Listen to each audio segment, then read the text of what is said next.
Gary and I have known each other, we have respect for each other, we've known each other in passing. Even though Gary lives in New York, the only places we've actually seen each other or gotten together is Austin for South by Southwest, San Diego, we share the same stage, Mexico City. That's right. And we'll be in Australia on the same stage. Am I going to Australia or is that the hologram? Well, you better go I think it's Your name's on hologram. the flyer. I got this new hologram racket. Cool. All right, so I asked him to come down. Well, my people asked his crew. Without blinking an eye, he came here, and trust me, we're all industry individuals. It wasn't about what's in it for me, what I'm gonna get. Very, very solid guy, so I respect the fact that he's here, and he didn't want anything from me. So thank you for being here, thank you for being with my family. Right. Thanks for having me. I want to get into a couple of things, and then we're going to open up for Q&A. And what I want to know, first of all, this is my Rise and Grind series.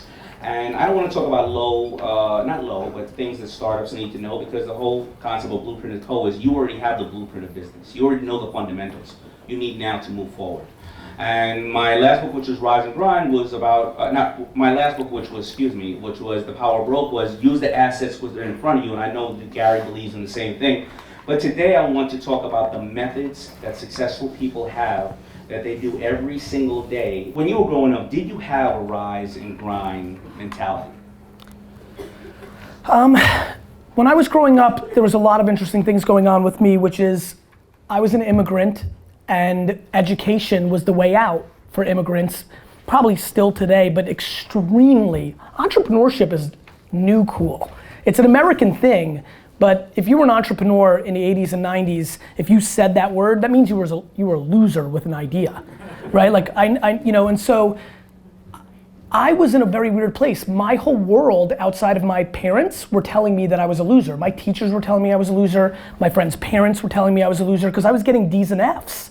And the only way you were scored as a child at all, there was no, I never understood how in 8th grade I'm making $3,000 a weekend and I'm a loser because I have D's in science. So I think, when people ask me like struggles or things of that nature, my narrative for most of my life, probably from like 8 years old to 16, 17, 18 was I was positioned as I would not be successful because I wasn't gonna go to Harvard.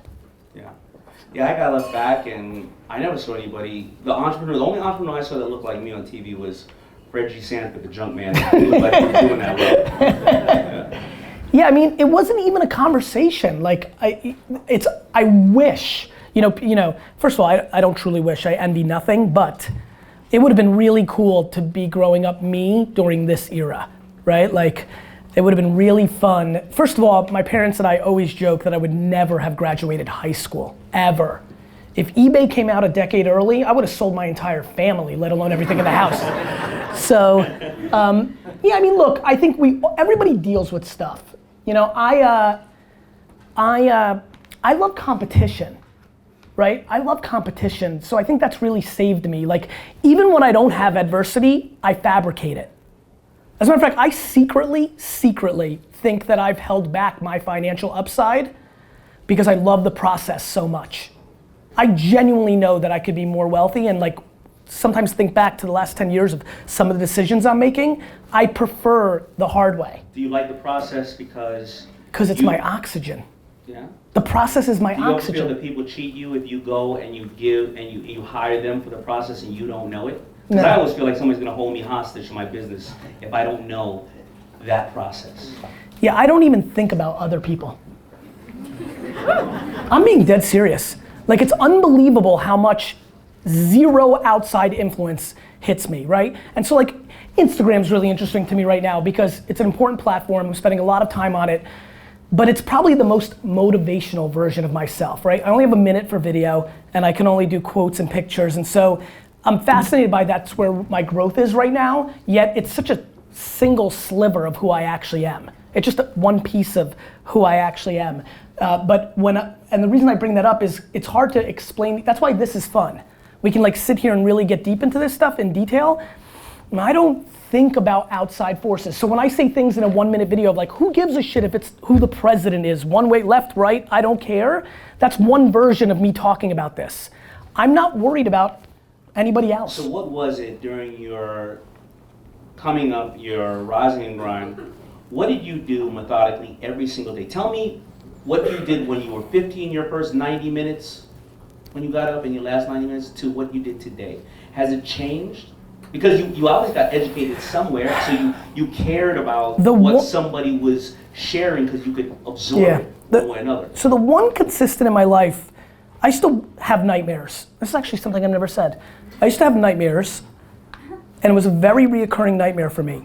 It was that my family and I were going back to Belarus on a plane, and the plane would crash.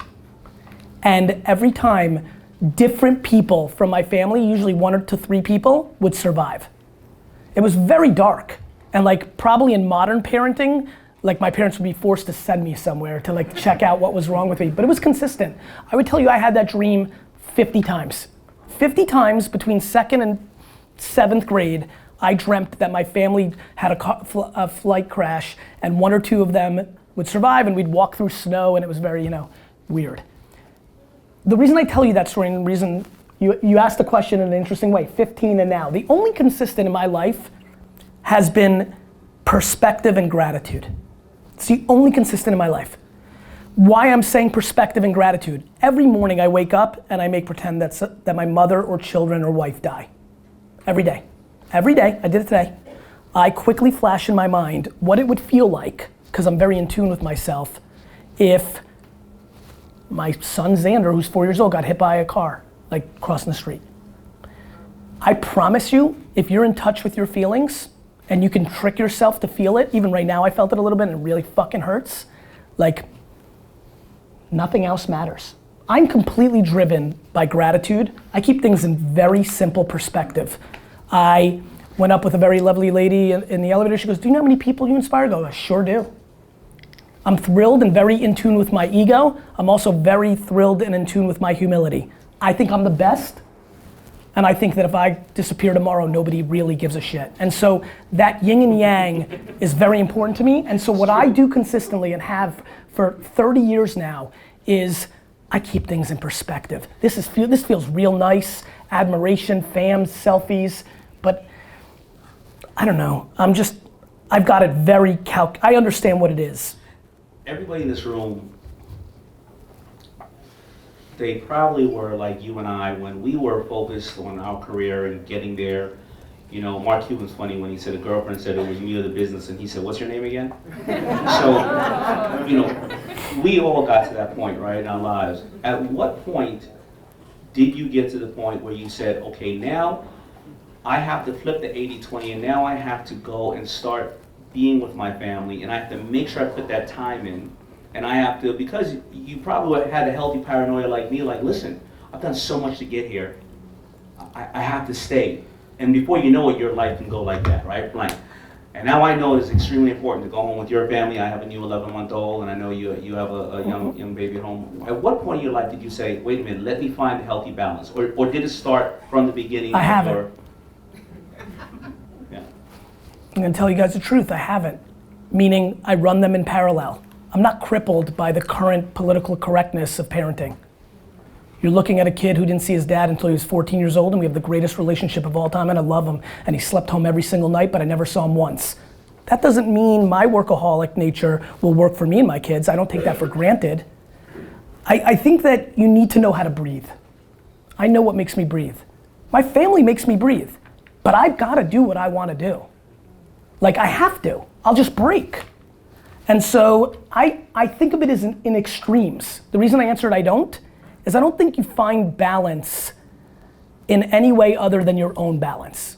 And I think that over communication with your partner and the variables in that relationship are the key. Right now I have that conversation with my wife. In coming years I'll have those conversations with my kids. But for me, I'm very concerned about people posturing to work-life balance when I know that work-life balance is extremely individual. Everybody in here has different work-life balance. You also have different work-life balance at different times in your life. I didn't have as much work-life balance as some other people the last 5 years, but it now also allows me to afford to have work-life balance with my children and my family in a very different way, as my daughter Misha's now 7 and she can go on business trips with me.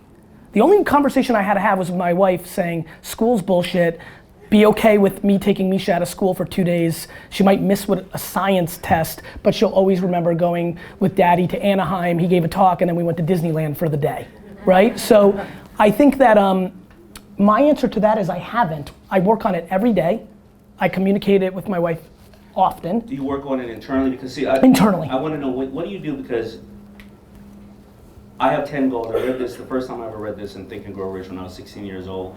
I goal set, and every single night, 5 nights of the week, I read 10 goals at night before I go to bed because I want to dream about those, and I read the same 10 goals in the morning when I wake up. Does that work? Because when I was like in high school, I used to try to dream about hooking up with chicks, but then it would switch quickly to some other shit. But my six goals are about health, faith, and religion. Whatever cases, they expire in 6 months, and then I have 3 other goals: 5 years, 10 years, 20 years. Do you have any kind of method like that? As you said, you're working on it. I'm the most binary dude you'll meet. I love the journey. I wish health and happiness. Like health for my family is like big. I feel you guys have known me, and I've known myself through a very lucky period, which has been my entire life, which is, 3 of my 4 grandparents died before I was born, or 1 died right after, so I never knew them. We have a very small family, right? I have 3 cousins, so I just haven't dealt with a whole lot of death. I think when I have to deal with death in my inner circle, I'm curious how I'm gonna play it out, but I'm really binary. I love the process more than the riches and the fames. I have that goal to buy the New York Jets.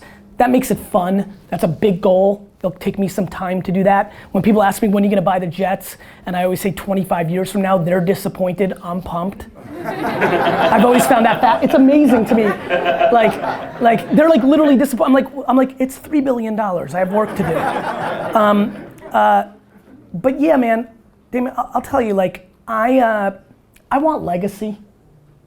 I think the reason I'm liked is because I'll reply to somebody who says they're on the way here to see me talk on Twitter and reply to her. I'm playing a different game. Tyler's filming today's DailyVee. I met with a former employee and he flat out broke the wall and he was like, dude, I just have to ask you, why did you take that meeting? It's a former employee, one that you fired, one that came to tell you that they were sorry for not getting it. She pitched you stuff. You didn't get anything out of it. I think the way you put it was, you could have used that time to make money or something, or do business. And he said, why'd you do that? And I said, because making money isn't the only thing that interests me. If you want crappy meetings, you gotta come on Shark Tank with me. So, what keeps you up at night, Gary? And I'm not talking about the health. We established that already. That's it. That's it. That's it. That's it. Because everything else I'm in control. In business, I'm a beast. I will always be successful in business. I was from 6 years old, and I am now. Some people are pretty, some people are athletic, some people are, whatever. I'm a fucking ninja at business. I am. I know how to make money. So what are the productive tools that you emphasize? And I know that hard work is by far. Yeah, well, it's the most controllable. Yeah. You're not, it feels so controllable to me. When somebody complains, so people get my message confused. They're like, you're always talking about hustle, where's life? I'm like, no. If you're 100% happy like I am, then I got no advice for you. You figured it out. But you know who talks to me, you know who cries to me. I want my business to be bigger. I want to make more money. That's what they're talking to me about. So when my rich friends complain to me about not spending enough time with their family, they're really easy to give advice to too. Spend more time with your family. This shit is binary. This stuff is so basic, we complicate it. Yeah. So to me, I'm telling you the truth. One thing I've been thinking about a lot lately, it's funny that you brought this up. Literally last night, took me a little bit longer to fall asleep than normal because I was on a high. I flew to San Francisco, took a 1-hour meeting and then flew back. I thought that was funny and interesting, and I enjoyed the commuting to San Francisco. And it took me an extra 30 minutes to fall asleep, and it made me realize, oh my God, I fall directly to sleep every night. Every night. Which I think speaks to peace. I go to, 360 days a year, I fall dead asleep within seconds. You can walk into my house, rob the shit out of me because I'm sleeping. Thinking about how much you curse, but I'm keeping it clean. Yeah, I know. you know, we all have these fundamentals of business that got us someplace, and I think that I drifted away from it at certain points, and many of us do when we get to a certain level of being comfortable and happy. Is there any fundamentals that you revisited because you lost them at certain points where you thought they weren't necessary? I lost my hustle, and I don't talk about this that often either, but I've thrown it out. For a few minutes around 29, I got more, there was a 6 to 9 month period where clearly to me I was complacent. I just got married, you know, and so that was a new variable. Yeah, I just remember my 30th birthday, literally my 30th birthday, I was driving to the store, I looked myself in the rearview mirror and I said, you're full of shit. Your mouth is ahead of your actions. You ain't buying the jets, you're not gonna buy a jet, you can't buy a jet airplane. Like, get your shit together. And that's literally when I decided to start Wine Library TV and go into the Web 2.0 thing. And so I revisited my hustle on my 30th birthday, and I've never worked harder since. And it's been compounded. The moment I'm working harder right this second than I ever have in my entire life.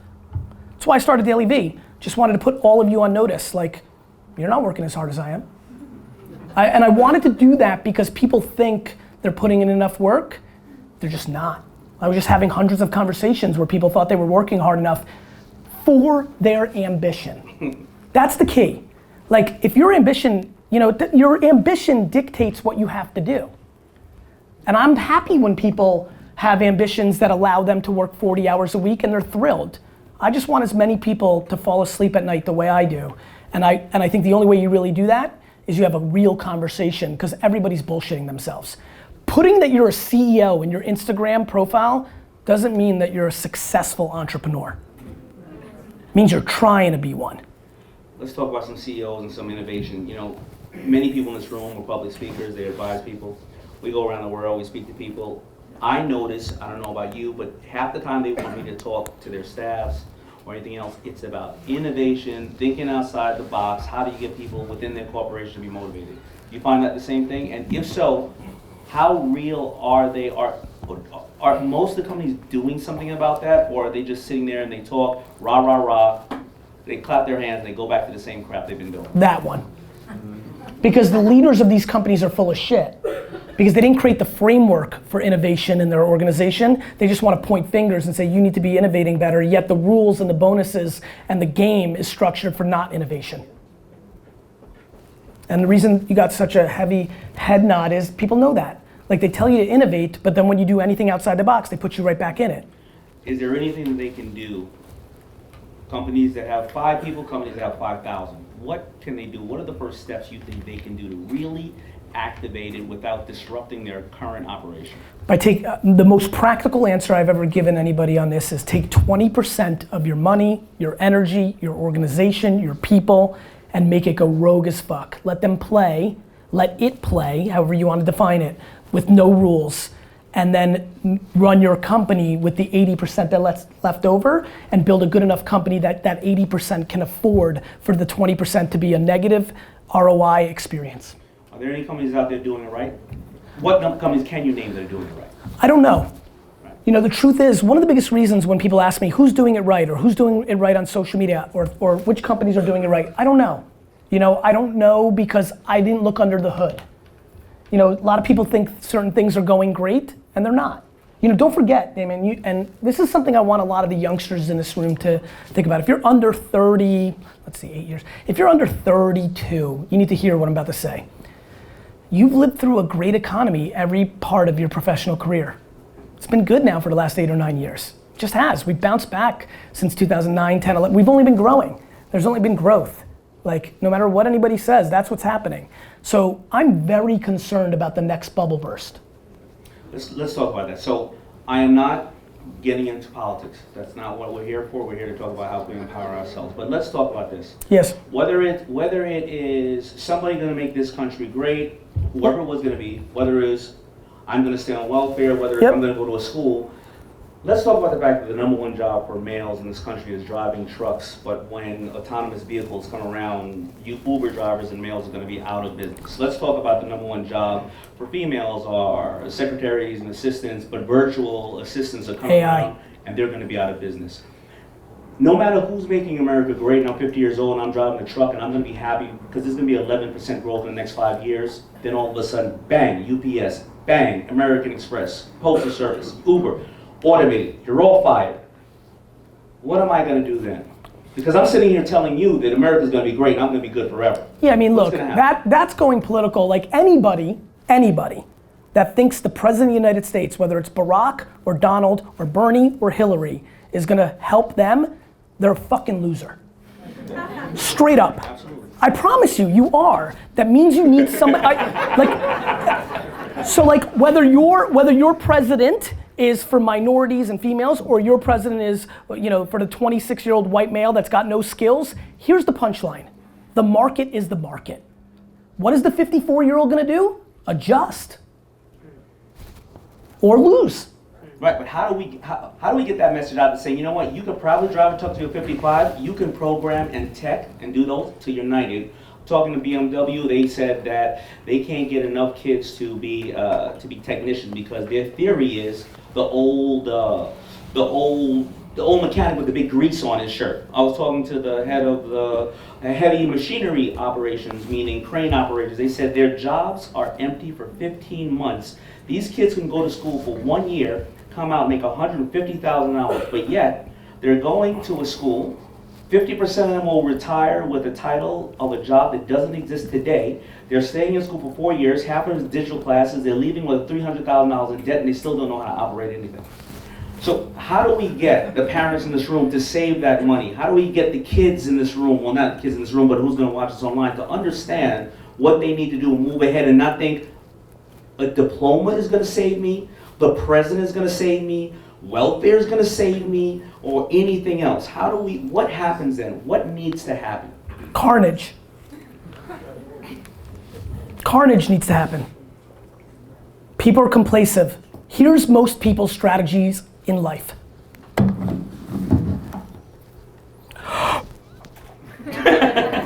You're holding your breath. I mean, I really have no passion for this conversation. Like, if you are not capable in 2017 to Google shit and figure out what's going on in the world, fuck you. I'm being dead serious. By the way, I'm being really serious. Like, what role does the government play, or thought leaders, or this and that? Whatever that cliche statement of like the teacher comes when the student is ready, right? I believe in that thing. Like I don't know, lots of things happen. Like lots of things happen in life, right? I woke up one morning and realized, you know what, this liquor shipping law is never gonna get better. There's dirty politician money, they're gonna keep paying this off, and I'm not gonna spend the rest of my life worrying about what the right thing to do is and what's right. No, they're gonna keep paying off politicians state by state, and because I'm the biggest, I'll always be picked on. So I adjusted. I started over. Like this whole wine library thing, and I got so lucky, guess what? I own 0% of Wine Library because it was under my father's name, so I had no collateral to even start it. I started VaynerMedia by getting somebody to pay me $80,000 to do a marketing campaign, and I built it. And so that's what's gonna happen, and everybody has their version. Not everybody has my business talent to build billion-dollar companies, but if you're making $74,000 or $197,000 or whatever you're making, and your market gets fucked, I don't see truck driver Johnny feeling bad for Rick, the bookstore owner, because Amazon came along. This has happened forever. This is not the first time that innovation fucked shit up. Nobody's crying for the farmers in middle America. Nobody's crying for the people in Cleveland who own the docks. This is what always happens. So this is what's up now. And so what 55-year-old Charles has to do when he is out of a job is get another job. Whatever that job is. So if Charles is smart and has skills, he's teaching himself something now to be ready for 3 years from now. But Charles wants to watch football. But Charles wants to drink at the bar. So he needs to put his 20% into what's going on in the future. Mister, that's right. And bank that. You're damn right. I'm just, like, I want to stay on this for a second because this is massively important. No, it's very important. We talk to people every day and they just don't get it. And then they will lose. Like, we have to start getting into meritocracy. Like, somebody should lose if they're not seeing where the puck is going. If you're driving a truck today, you know it's coming. You've heard it. Somebody told you. At a bus stop, at a truck stop, over dinner, somebody brought up this theory. So either you take it seriously and you start educating yourself, or you don't. Like, that's the game. Nobody's gonna fix that. Nobody can help you with that. That's life, and that's the historic nature of human beings forever. So just because we're now living and it's our turn to go through something, this has always happened. Right. It's just happening faster, I think. Much faster. Great. Adjust. So let's switch down for a minute. So let's talk about social media, because I think that I recommend your book always, jab, jab, jab, right hook. But you and I are out at dinner, and I think that you said to me, well, I'm on to, you were doing Snapchat, then you want to Insta story, this and that, and I said, most of us grew up with, don't be a jack of all trades, be a master of one, and I want to kind of do this. And you reminded me kind of the Joker, when he said in that Batman movie, I'm like a crazy dog chasing a car. I don't know what I would do when I get to it. You just move on, move on, move on. I said it before, you have way more influence on social media than I do. Obviously you're doing something right. How do you pick which one to move on, or you just keep going and it compounds on all platforms because they all come together somewhere? Just explain your theory, because it's broken my theory of be the master of one and not a jack of all. I think I'm the master of attention. I'm just not romantic on a micro where it is. So I think I'm speaking the same language as you. I think my master isn't Facebook. My master craft isn't to tweet well. My master craft is to know where all your attention is and to be there and put out quality content that brings you value contextual to that platform. So my mastership is attention trading. And then we're looking at social media. Like, you guys are gonna have a real brain twist if you've got me as the social media guy in 17 years. Because I'm gonna be onto something else. Or not. I have no idea. But wherever your eyes and ears are, I'll be there. I'm going to open it up in 1 second. I'm going to turn on in 1 second. Don't turn on the live feed right now. I just have to ask you another question, man to man. So I've gotten on the same stage with you a couple of times, and you will curse like a sailor, like really bad. I will get on after you and I will say, yeah, she was pissed. And then they'll pull me aside and say, the word pissed, like, so. And I think, listen, I go to ABC and yeah, of course. Disney, whatever, I have to be You're very fancy. careful and very respectful. Why do you believe, not that you have to believe, why do people buy that from you? And I understand this is keeping it real, but I mean, there's keeping it raw, right? Why do people accept that from you? And have you lost money because You of just that? beat me to it. Plenty of people don't accept it. I wish CAA was here right now. Zach, you here? No?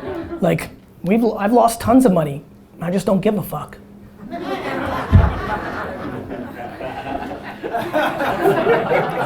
Okay, but here's what happened. If you think, here's the truth. I've never really clarified this. I wasn't a public speaker. I owned a liquor store in New Jersey. I was a businessman. I'm 32 years old before I ever took a stage. Like, I didn't know. Like, I wasn't a personality. This was not in the blueprint. Okay? What happened was I got invited to an internet conference. I'm like, okay, I'll do it. And who the heck knows what happened? They gave me the mic. I got up there. And the best way I can explain it is, in my formative years of growing up, I listened to an obnoxious amount of Richard Pryor, Chris Rock, and Eddie Murphy. And when I watch the way I give keynotes, I do think it's got a comedic timing delivery in the style of those characters. And so I guess that's what happened. And that's how you was living, because of course, most people would say, listen, I'm dyslexic, I got left back, and I never graduated high school, right? My friends, they wrote the movie Belly about them. So trust me, I've cursed once or twice in my life. Some people would say it's a limited vocabulary. Some people would say that, it's an inability to be articulate. Yeah. And we know you're a smart guy already. You come with the most important thing, which is common sense. You don't feel that any time you should adjust that? I already know the answer, but I just want to hear it. No, I think if you're gifted with not worrying about anything else, you just roll. If you feel that I offended you, or that I'm crass, or that I'm not good, or what have you, that's your truth, and I apologize. Right, It's so not gonna change how I roll. I just want to try one thing while I'm with you. Okay. Fuck. How'd it feel? I felt good. Yeah. I like that. All right, so we're gonna open up. We're gonna open up to some live streaming really quick. We're gonna have a couple of questions from Twitter and then a couple from the people in the audience. So who will give me the questions? Yep. So let's see. We're going to start with the audience first. Awesome. Start with the audience first. Let's do that. back there. You just want to yell out loud? Oh, I don't, okay, fine. Yeah. I have 2 questions. Can I cheat? Yep. 2. First one, I got a crew of people. There's like 10 of us here. We would love to take a selfie with you. Hold on. Done. The question is everybody's gonna have to learn off tonight. Maybe that's possible, but please make sure that everybody in this room learns off your questions. Amen. Please. Yes, Amen. absolutely. The lesson here is to be bold, yes? Yes. Yeah. Done. Question number 2, my name is Natalia from the Bronx. And Hey, Natalia. My girlfriend, Brittany. Hey, Britt. She's from Miami. And we have Muscles and Millions. We are just starting out. We are a lifestyle and clothing brand. We're about fitness for entrepreneurs. Muscles and minions? Millions. Millions. I want to make sure everybody heard it. Oh. Muscles and It's millions. the Bronx.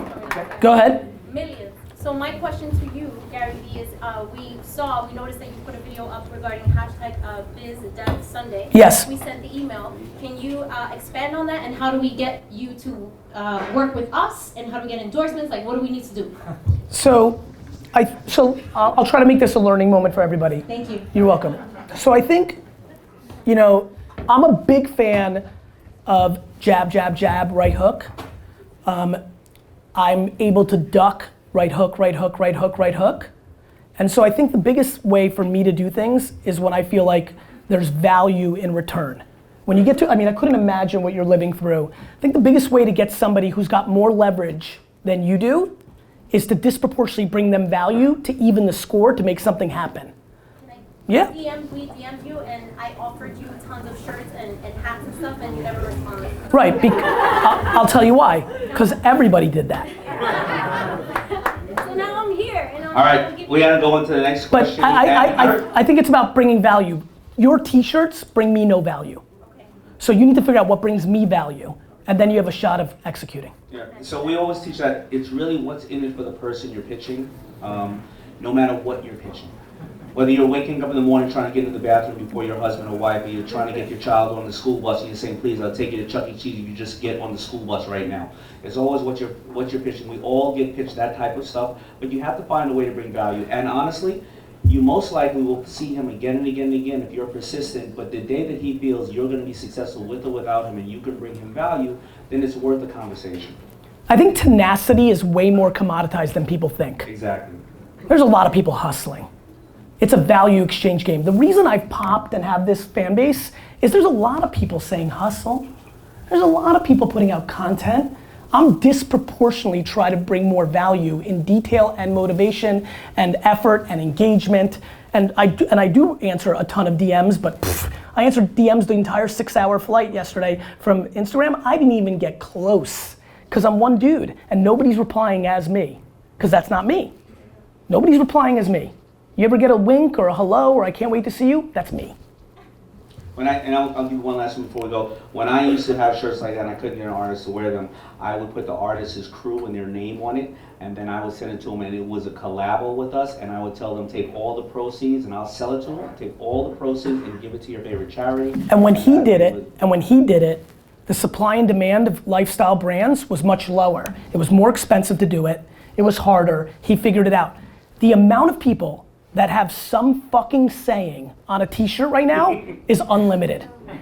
So you've got a real fucking challenge because the supply and demand of your game has gotten much worse.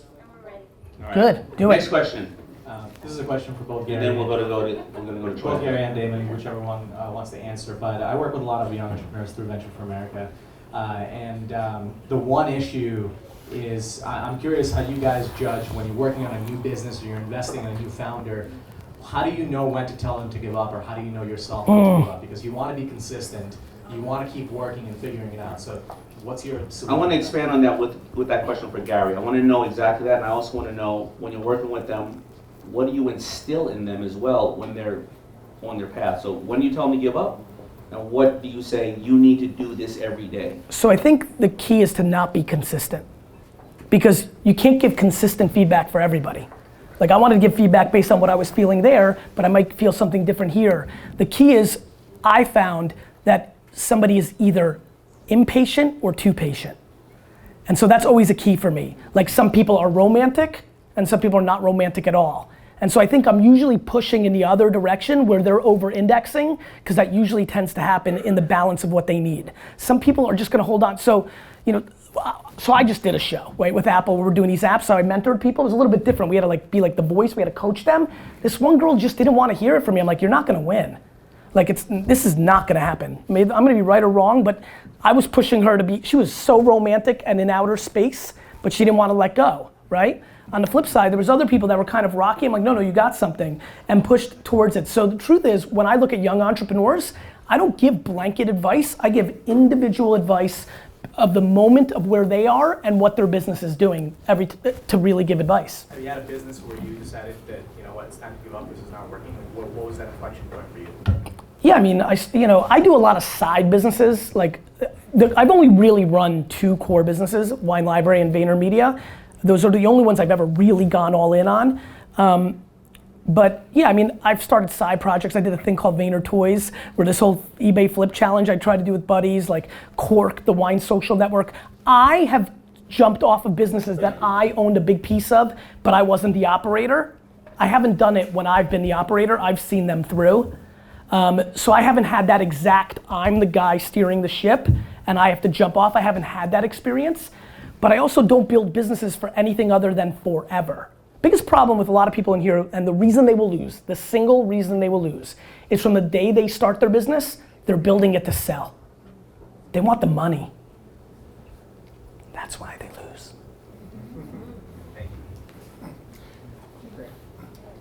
Thanks. So what do you think the future is of advertising and influencers, between influencers coming in? What recommendations would you have for young influencers in their different markets? I think influencer marketing is gonna have an incredible golden era of a decade. I think we're in the beginning of it, and I'm very fond of it. I think it's underpriced. I think the top is overpriced. So the people that moved quickest and have big audiences, I think, are overpriced because people think they're more valuable than they are. You gotta look at engagement. The amount of people have 1 million fans on Instagram, but they don't really have a community, things like that. But word of mouth always worked. Right. So I'm very bullish. My recommendation is don't run around saying that you're an influencer. Think about how to bring value to your audience, create influence, and then monetize it. Again, we're living through the greatest era of, again, you just put it on your profile and you think you're it. That's like me putting on my profile right now, basketball player. Cool, but I'm not getting paid by the Knicks, right? And so like, just saying you're an like the amount of accounts that like hit me up on DM, like, yo, I'm an influencer, I click and I'm like, you have 800 people following you. Yeah, but, I'm like, no. You're not an influencer by definition of anybody's influence. So if you have that in your profile, put a word in front of it, aspiring influencer. But I'm very bullish on it. Great. I think it's underpriced right now. I also see, because it's human beings, a scenario where in 2 or 3 years it's gonna be grossly overpriced. You just have to follow the market. Right now it's underpriced. Right. All right, we're gonna take one more from the in-house audience. Ted? Thanks. My question is scalability in regards to people. Yes, Right, so tough. That's my pain point right now. We've gone a great almost 9 years now, and we've hit a spot. I can't find good people. You invest in people, and that's one of your things. Are you the decision maker? Yes. I think work that's with your- a lot of agencies as well. I think that's They your- all went to Vayner. yeah. Okay. I've seen you acquire great people just for the Yep. people that I work with. Okay. That's my pain point. So what do you do? Because none of the sites work. I mean, let's be Yeah, I honest. agree. So it's networking. How many people do you interview for every person that you hire? What's the rough number you think? At least 10 to 12. So it sounds like you're just gonna have a funnel problem, because that's not that bad. Yeah. So here's my Take answer. Desk Blueprint, you'll find people here, trust me. I love the hustle. I really think that people's flaw is, so one of the reasons I think we've been successful is I'm not crippled by hiring. I focus on firing. So I think way too many people are fancy and think that they're so good at hiring. Everybody's got this dream that they're so good at hiring. I think I have unbelievable EQ skills and people intuition. I think it's actually all I've got, and I've mishired a ton. So I think too many people are fancy in their hiring. They have this bullshit self-esteem within themselves that they're good at it. So my answer to you is if your number's 1 out of 12 and you can't get more in, I would just hire 3 out of 12. Because I think people will surprise you. My model is more of Vayner gets the most out of you, And thus, if you're a B, you'll be a B plus with me. I'm also not crippled. You know, I think you need B's and C's and like, you know, I love when people, my friends are like, how do you get your employees to care as much as you? I'm like, I don't. The fuck should an employee care as much as I do? It's my business. They need to care about their life. Do you bring in the B's and C's and make them A's? Sometimes, and sometimes I think they're. My staff started as interns at one time or another, and from college, of course. And I don't look for the perfect person in the door. I want them to come in and fit in a perfect way, but they're going to come in with their flaws. That's what I find. But I would say that also everybody's definition of an A is different. You know, I would just be more optimistic. I mean that. It's a funny little switch of optimism versus cynicism and pessimism on the hiring front that could really work for you. And I think then it puts pressure on you to be better. You know, I know that have less of a filter in, which puts pressure on us to be better at giving them opportunity to succeed. Plus, once they're in, we spend most of the first 3 to 6 months auditing them and then reverse engineering them and putting them in the best position to succeed, because not everybody does everything well. I genuinely believe that I work for everybody that works for me, not the other way around. we're going to take 2 questions from live streaming. Yep, so if people still have questions, use the hashtag #BlueprintGaryVee. That's Garyvee. 2 V's. So we have I'm so good at branding, I created my username to be 2 silent fucking E's. Eric Davis asks, is there a long Eric Davis, like the Cincinnati Reds phenomenal baseball player? Not that Eric. Got it. Is there a long-term downside to moving too fast? Is there a balance of being aggressive and respectful? Again, the biggest fear I have right now is that we are in the greatest era of blanket advice. Like, it's just general advice. Like, I have to move fast. Like, everybody tells me like Vayner was not gonna be successful if I moved too fast. They were wrong, because I'm fast. I like action. Like, when I walk through Vayner's office, if it's quiet, I freak out. I like tell people like play music. Like, I need the action. I need to go fast, and I'm a good enough salesperson to compensate for the overhead, and I can stay ahead of it. I think you grow as fast as you're capable, right? And I think that person, Eric Davis, needs to know how good he is to grow as fast as, of course, listen, everything doesn't work, and everything works. Let's play out the scenario. I grew too fast, I couldn't afford my staff, I had to cut people, then people got scared that we weren't stable, they quit, and my shit got fucked up. That's scary of going too fast. Let me tell you what happens way more often. 90% of this room is going too slow and has left tons of money on the table, but they don't know it because it's hidden. People are scared of the hidden and they're safe on the black and white. It's obvious if you went too fast and you broke and you had to let people go. It's not obvious to anybody if you're doing 1 million, but you should be doing 3 million, but you're going too slow. People are scared because they care about what other people think. Next question. Very cool. All right, we have Paula Wolf. What's the most effective way to market a small business who are on a budget? Doing stuff that doesn't cost money. So Wine Library, first year, $14,000 marketing budget. I printed shit on my computer and went to the Short Hills Mall and put it on people's like, you know, the flyers on your fucking windshield? Like ghetto shit. I wish I had fucking social media. You like that, right? Like, it was just like, you do what you can, I mean, I love when everybody's like, well, it's easy for you. It wasn't always. Power, bro.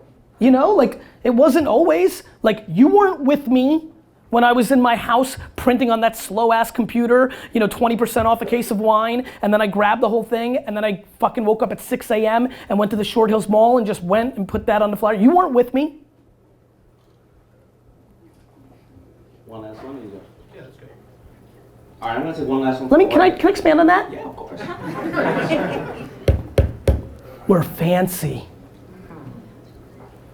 We're fancy because it's been good for 8 years. I'm telling you right now, look yourself in the mirror. If you have ambitions to win, you're fancy. You're fancy. People think things are below them. I still don't think things are below me. Like, nothing is below me. I'll do anything. People got fancy. You want to play the part of entrepreneur. You can act all you want. The market's coming. Wait till there's no VC money. Wait till you actually have to make money. Stop comparing everybody's sizzle reel to your blooper reel. Everybody's going through the same stuff. So you have to exercise the power broke. No matter if the people I know exercise the power broke more than anybody else, are the people that have money.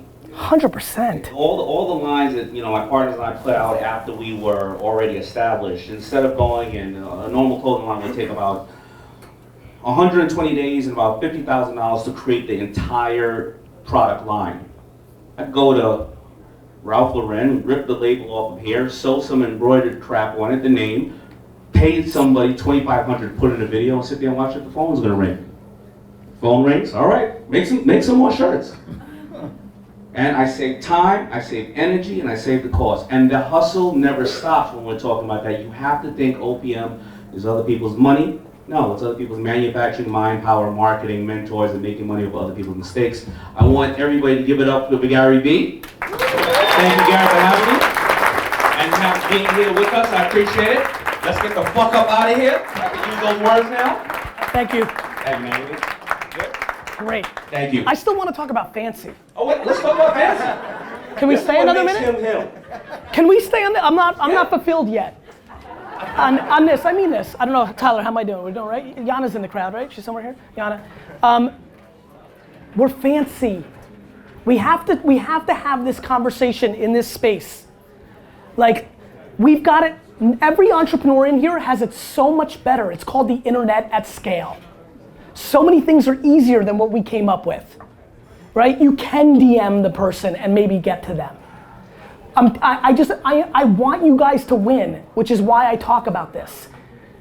Like, when the money dries up, when the economy gets tighter, all of this goes away, and the majority of this market right now is on bubblegum and dreams, and like, you've got to know how to make money. Like, you have to have a business. Your product has to bring value. Like, the tried and true is the only thing that's gonna make you successful. People running around here trying to raise money. Oh, I can't raise money because I didn't go to that kind of school. Or I can't raise money because I didn't come from that kind of neighborhood. Don't raise money. Make money. Doesn't take a hero to give up a piece of their business. Make it. So all the balls to the wall concept, should you quit your day job or not? I think you have to be practical and hungry. Like, you should not quit your day job if you've got crazy compounding interest on your student loans or you've got to pay your mortgage. But what you shouldn't do is have that job, talk shit that you're gonna build some big business one day, and then at 6 o'clock at night, not work. Like, you need to go to sleep at 3 a.m. Like, you need to back your fucking mouth up. Everybody's talking shit. Everybody's talking shit. Everybody's talking shit. Everybody loves to hit me up, Garyvee hustling. I look at their account and they're like playing ping pong at 4:30. Like, people don't understand what hustle is. I took one vacation in my 20s. But I have crazy aspiration. You should take 11. But don't come telling me you're gonna buy the Tampa Bay Buccaneers. And so, like, the first thing is figure out who you are and what you want, and then deploy real self-awareness. But I'm telling you, the thing that I'm fearful of, and the reason I didn't step off stage yet is, it's been so good for almost a decade. This has been easy. There's so much money out there. Everybody's getting money for their dumb ideas that make no money. And if you're not, then you should really even question that. Like, if you haven't been able to raise money, you really fucking suck. Because the market is ridiculously ridiculous, like terrible. Like, people are getting funded for everything. So if you haven't been able to figure out how to get money, you're a triple loser. So the way to answer that and punch me in the face and tell me that you're not is go make money instead of dwelling why you haven't raised it. I promise you something about money. Money's real funny. Real funny. Money doesn't care what you look like. You may think it does, but that's your fucking excuse. Money wants to make money. I'll give a Patriots fan money, that's how much I want to make money. You understand? You can say anything you want about you don't look the part, white woman, black woman, not from this country. Money wants to make money. So if you're not getting it, you suck. So then go make it instead of dwelling that the old white guy in VC land's not giving me any money. It's because your shit sucks. And so the only way you can prove me wrong is to go execute.